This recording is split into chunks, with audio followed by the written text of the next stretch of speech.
Hello beautiful soul! Welcome back to my channel. This is Mei Chang. I'm from Japan, kabayan Virgo. This reading is for you. Tingnan natin ang iyong October 2025. Maraming salamat muna sa mga subscriber, new subscriber, cross-watcher, at sa mga napapasok dyan. Welcome na welcome kayo sa bahay ni Ate Ay Mei. Ano ang pwede nating malaman na parating sa'yo by this October, Virgo? Show me, show me, show me, show me. Ay, tingnan pa rin natin Top of the deck, the Page of Pentacles.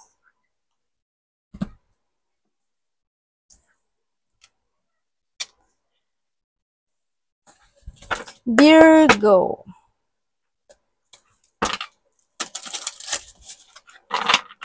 October 2025 para kay Virgo. Please show me, show me, show me, show me.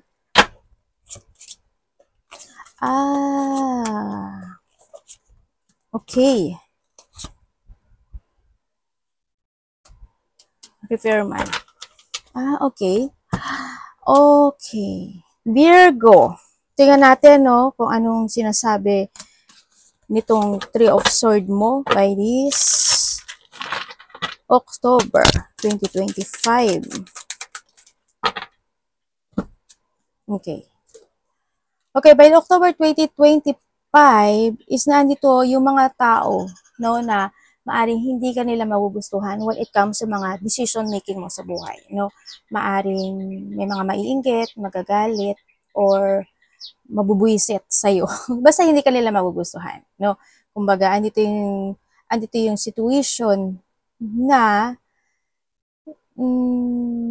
magkakaroon sila ng disappointment. Pwedeng vice versa to, magkakaroon ng mga disappointment sa'yo, yung mga tao na ito, Yan, may mga or maari din na may mga tao na hindi mo alam, na may mga masama, may nararamdamang tampo sa'yo, galit sa'yo. Yung iba sa inyo, maaring pwedeng kasama mo sa trabaho, pwedeng a person who's connected sa'yo, kaya yun ang nakikita ko sa ito. Pero, ang nakikita ko sa'yo, this October, Virgo, is magiging maganda yung pasok ng pera sa'yo. Andito yung situation na hindi man siya ganun kalaki yung sitwasyon na yun, o kalaki yung blessing na darating sa'yo, pero magiging magnetic ka this time, sa nakikita ko dito, pagdating sa iyong kaperahan. Kumbaga, nagaano siya, naghahati, pero may blessing na darating sa buhay mo this time. Also, dito sa sitwasyon na to, ang nakita ko sa'yo, you are more on confident, You are more on confident sa mga bagay na didesisyonan mo, aaksyonan mo, kasi andito ka sa sitwasyon mo na growing, Sa nakikita ko dito. Kung sa mga nakaraang 3 buwan, 3 taon na hindi naging maganda yung takbo ng iyong buhay o ng sitwasyon mo pagdating sa pera, this October is magiging maganda yung flow niya sa nakikita ko sa'yo dito. Congrats, As long as nagpo-focus ka sa mga target mo sa buhay mo. Andito yung sitwasyon din na nakikita ko sa'yo na susundin mo na yung puso mo or you will follow your heart. May mga sitwasyon na you magiging very creative ka when it comes to your idea. Na you want to make it reality talaga. By this October. Ang ganda na Iba sa inyo is maaring may mga business kayo, malaki man o maliit yan, or maybe you are a leadership with something, pwedeng leadership ka sa trabaho mo, or may mga nililid ka na sitwasyon, pwedeng sa pamilya, ikaw yung nagmamanage ng pera, pwedeng mga ganun. Iba kasi sa inyo rin is more on discipline ka, Madisiplina kayo pagdating sa pera.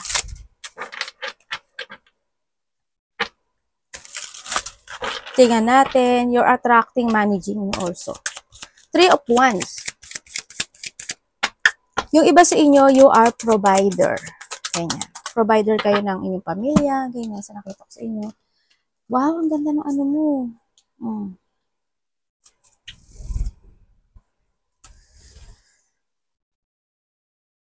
Okay, sa nakikita ko sa'yo dito, Virgo, may mga tao, nako-connect sa'yo.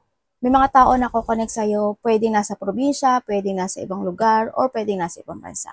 magkakaroon ka ng connection or nandito yung pag-uusapan ka, no? Sa iba sa inyo is maaring kayo is pag-uusapan sa inyong baryo o sa buong mundo o sa inyong circle, no? Pag-uusapan ka nila, no? Maaring nandun yung sitwasyon na may mga instant opportunity na darating sa iyo, Virgo, this ano ba to? October. Ano ba yan, ate? Yan, may mga instant opportunities na darating on track also. Ang sinasabi to, may mga wish fulfillment coming. Also, meron ako nakikita dito na may mga ipaprogress ka raw eh. Yeah, maybe you are progressing papers, documents, traveling, or may mga ipaprogress ka na mga plano sa buhay. May mga ipiprepare ka also by this October sa nakikita ko sa iyo dito. Marami kang action, marami kang gagawin this time sa nakikita ko sa iyo dito. May mga fulfillment din. Kumbaga you're doing your mission, no, dito sa sitwasyon mo. Yan. You are more on exploring. May mga bagay na susubukan mo this time also. There's a fulfillment, achievement. Also, it's more on maturity rin ang nakikita ko sa ito. Hindi ko nakikita yung pagiging childish mo rin kasi, no. Yan. May mga sitwasyon na tatapusin mo at gusto mong tapusin at gusto mong ma-actionan at ma-fulfill this time. Accomplishment also andito eh. May mga iba sa inyo, there's a sense of belonging situations na nakikita ko sa inyo. May mga tao talaga na makikipag-communicate or you communicate with someone, no? Pag-uusapan ka.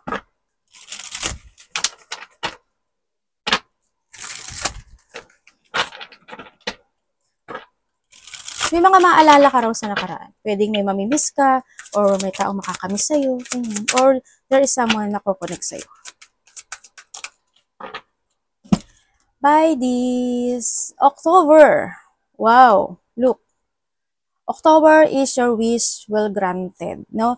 Nakikita ko dito kasi we have the cups and the cups, we have the 10 of cups. Ibig sabihin is nahandito ka na sa sitwasyon mo na unti-unting magkakaroon ng pagbabago sa buhay mo. May mga bagay na it's more on improving sa nakikita ko and also more on practicality this time. You're valuing your you're valuing yourself, you're valuing your peace, no? Kumbaga, andito rin yung productivity, no, na magaganap sa buhay mo. And then, you are more on committed to your dreams come true. Iba sa inyo is may marami kayong idea na maiisip this October. There's a new beginning of journey na magaganap sa buhay mo kasi we have the 10 accomplishment ito eh, no? Fulfillment and accomplishment. Yan, nandito na rin yung sitwasyon na malakas na yung loob mo sa mga bagay na gagawin mo this time sa nakikita ko dito, no?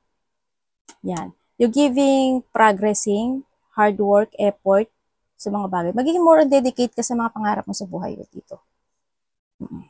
Yung iba sa inyo is you show your patience dito sa card, ano? You are more on gentle, tender, nurturing, maalaga, ma-imaginative din kayo, no? And then yung thinking na about, gusto ko ng ganito, someday, gito, ganyan, ganun. Hindi ko pinaprocess ng mabilis, pero I need to develop yung pangarap ko sa buhay na makakamit ko yun. You are more on focusing to your path this time, ano? Kumbaga, hindi ka nagmamadali. Unti-unti mo siyang ina-actionan. Unti-unti mo siyang ina-achieve. Yun ang pinaka-the best sa lahat. Kasi the more na nag-kangaroo style ka, the more na pwede kang madulas o bumaksak na lang bigla kung saang ano, no? Kaya, nandun ka sa sitwasyon na pinag-iisipan mo talaga yung mga bagay. Slowly but surely na kailangan mo makamit paunti-unti yung bagay na yun. Yung iba sa inyo is very supportive and kind, no? Sa nakikita ko dito. Tingnan natin si King of Wands. Anak, ano yun? Tsaka sa mic ni Mami. Nakinidinig ba niya? Anak ko nasa mic ko. King of Wands. Napaka-matured nyo talaga mag-isip. Virgo. Ang matured nyo mag-isip. As in, ano ba to? You are more on trust to your intuition. Tsaka, ewan ko, basta parang ano ka lang, chill. Hindi ka nagmamadali na basta-basta. Yun na nakikita ko dito. Use your intuition sa nakita ko rin dito. More on use your intuition. Iba sa inyo may mga pagka-psychic ability or malakas ang pakiramdam. Siyempre, by October din is ang nakikita ko sa'yo dito.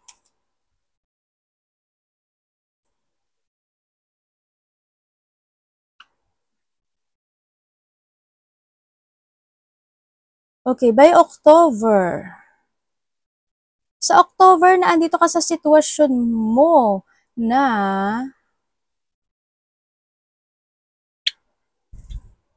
may mga bagay na ano no, na didesisyonan mo this time. May mga bagay na didesisyonan mo na. You're starting a new beginning in life. You are more on focusing sa mga bagay na mahalaga this time. Kumbaga there's a purpose decision ako na nakikita sa iyo, no? May mga sitwasyon na pipilitin mong balansehin, no? And then also, magkakaroon daw sa'yo ng mental clarity sa mga bagay o decision making to make. Ibig sabihin din dito is maaari magkakaroon ka ng clarity kung sino yung mga tao na magiging totoo sa'yo. Kung sino yung mga tao na hindi ano to? Hindi kayo same page, no? May mga tao or maybe ikaw or sila ang nakikita ko dito is maglilinis ka, no? Sa nakikita ko dito. Ganyan. Para magkakaroon ka ng paglilinis sa mga bagay-bagay o sitwasyon this time. Pwedeng sa mga connection, pwedeng sa mga tao na alam mo na hindi supportive sa'yo, ganyan. Pagsasaayos. Andito rin yung sitwasyon na nakikita ko sa iyo na ikaw is tatahak ng bagong path sa buhay. No, the beginning is coming. Also, may mga fortunate outcome ako nakikita sa iyo. Also, may mga union, may mga pagkakaisa na magaganap o mangyayari sa iyo. Pagkakasundo, pag-uusap, no? Ako nakikita sa iyo. And there's a happiness, joy situation. Also, this is stability, no? It comes sa mga connection mula na sa pamilya mo. Yan. Prosperity is coming.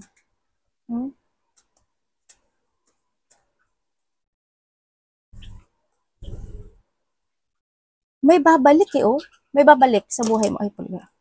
May babalik. Either ikaw babalik o may babalik. Either babalik siya or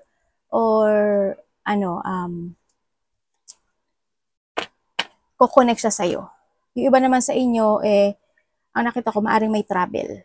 No? Thinking about traveling. Parang andi yung, travel ba ako? Hindi ba? Parang, nagtithink ka about traveling kasi sa nakikita ko dito.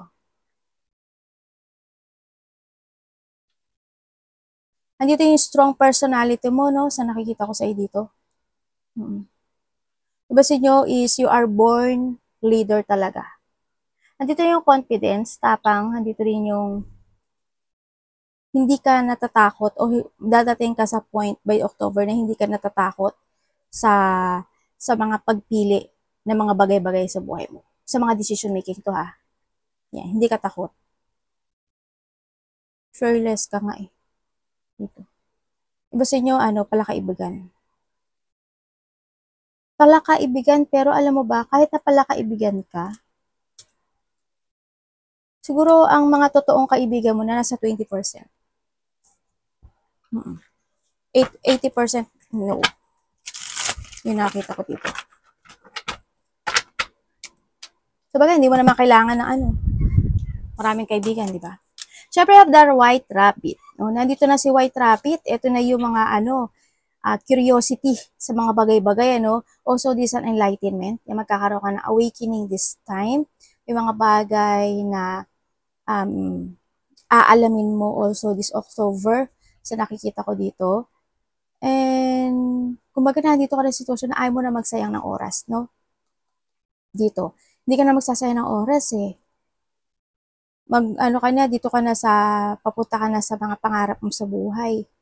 No? Parang dito rin yung tatawagin ka or ia-awake ka ng universe o ni Lord sa mga bagay na andito sa oras. Na, uy, huwag ka na lang dyan, ganyan. Don't waste your time kasi, wasting time lang yan.